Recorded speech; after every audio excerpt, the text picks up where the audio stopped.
Odisha police state headquarter तरफ आपणकर एक आरटीआई इनफॉरमेशन आसी जोटा कि आपणकर जड़े लक्ष्मण साहू बोली जड़े पिला जे कि से आरटीआई रे आपणकर पीआर आरटीआई सेल को मागी थे आपणकर टोटाल कौन रही ओडिशा पुलिस वर्तमान जो वैकेंसी ठू आरंभ कर डिटेल्स रही तो से regarding Odisha police state headquarter से अपडेट को शेयर कर आप देखो 5टी आनेक्सर पेज रही डिटेल्स इनफॉरमेशन रही स्टेट पुलिस हेडक्वार्टर कटक तरफ कॉपी एनक्लोज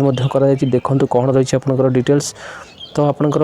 ये जो रही सप्लाई इनफॉरमेशन थ्रो आपंकर जो रही से रेफरेंस रे आपंकर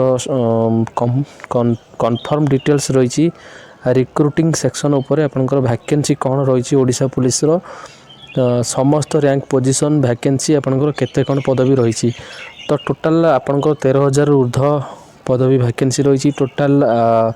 आईजी ठू आरंभ करी कॉन्स्टेबल पर्यंत कमांडेंट ठू समस्त ऑफिसर से इंक्लूडिंग रही एवं सब इन्स्पेक्टर ठू आरंभ करी सबू डिटेल्स आपंकर वैकेंसी केते रही आपंकर देखो ये सब इन्स्पेक्टर 1375 वैकेंसी रही असिस्टेंट कमांडेंट 137 वैकेंसी रही इन्स्पेक्टर 206 गोटी वैकेंसी रही आउ सब अन्य पदवी देखा गले तो सब पदवी वैकेंसी रही तो आम बेसिकली देखा कनेस्टेबल केते पदवी वैकेंसी रही आपंकर कॉन्स्टेबल 2 गोटी रही गोटे सिविल रही आ गोटे आर्म रही तो ये देखो कॉन्स्टेबल केवल खाली आपंकर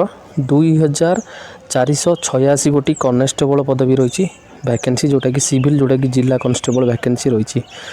तादेह आपंकर देखु कम्युनिकेशन कॉन्स्टेबल 141 गोटी वैकेंसी रही एवं आपंकर आमरकर जो अन्य कॉन्स्टेबल रहा जपरिक ओएसएफ कॉन्स्टेबल आपंकर देखो ये टोटाल 119 गोटी वैकेंसी अच्छी एवं आपंकर जो रही कॉन्स्टेबल आईआरबी बाटालियन 908 गोटी पदवी रही तापर आपंकर देखु ये रही सिपाही एक्स कैडर जोटा से वैकेंसी रही आपंकर सिपाही एसओजी आपंकर एसओजी कॉन्स्टेबल 144 गोटी वैकेंसी अच्छी खाली सिपाही जोटा बाटालियन ओएसएफ बाटालियन से 1865 गोटी वैकेंसी रही 1865 गोटी पदवी आईआरबी बाटालियन आपंकर 908 गोटी पदवी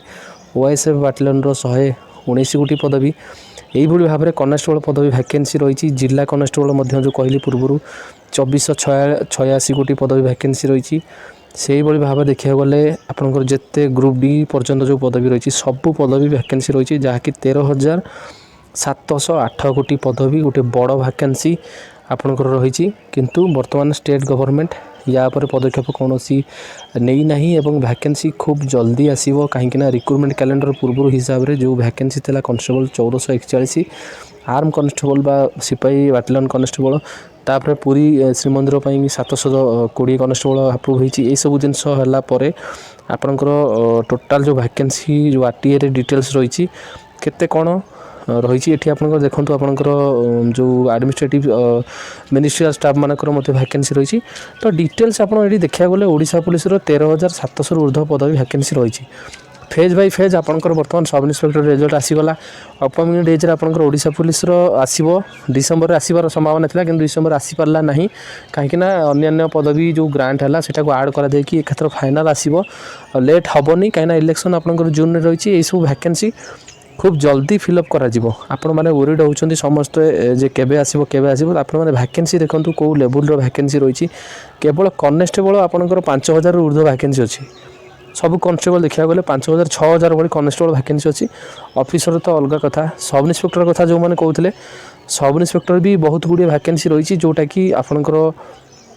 गोटे बड़ वैकेंसी अच्छी सब इन्स्पेक्टर से बाटालियन हो कि जिला हो